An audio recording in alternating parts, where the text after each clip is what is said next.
მოსვლა თბილისში ასეთი ლამაზი მხოლოდ ჩორიდანაა.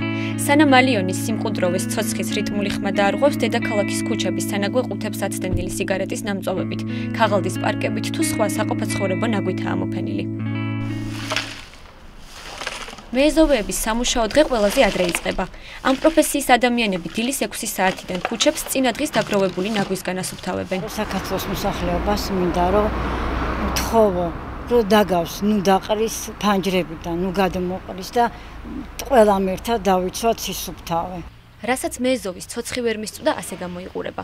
ღამით სკვერში შეკრებილმა მოქალაქეებმა ნაგვის ყუთში ჩაყრა ზედმეტ ზალისხმევად მიიჩნიეს. სკამებზე დატოვებული ბოთლების გარდა აქ ხეებზე დაკიდებულ ნაგავსაც შეხვდებით. ადგილი, სადაც ყოველდღიურად ბავშვები თამაშობენ, არსებულ რეალობას სუსტად ასახავს. გამოყვავს ეს პატარა ბავშვები და სულ ბინძური რაღაცეები, რო ქილები, რაღაც პივის რაღაცა ყრია.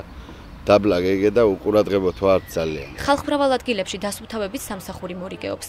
სანაგვე ყუთების სიმრავლის მიუხედავად ნაგვის ყუთში ჩაყრას საკუთარ მოვალეობად არავინ მიიჩნევს. ეროვნული გამოცდების დღეს ძირს დაყრილ ბოთლებსა თუ მზესუმზირის ქერქებს სპეციალური ბრიგადები მუდმივ რეჟიმში ასუფთავებენ.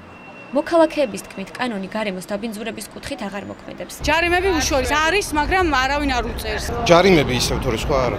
მე მგონი ამაზე უნდა იყოს ყველაზე დიდი ჯარიმა. უნდა იყოს, რა თქმა უნდა. თბილსერვის ჯგუფის მიერ გამოწერილი ჯარიმების რაოდენობამ 2007 წელს 118,000 ლარი შეადგინა. 2014 წელს კი თითქმის სამჯერ ნაკლები. ჯარიმების საგრძნობლად შემცირებას დასუფთავების სამსახურში ასეთი ახსნა მოუძებნეს.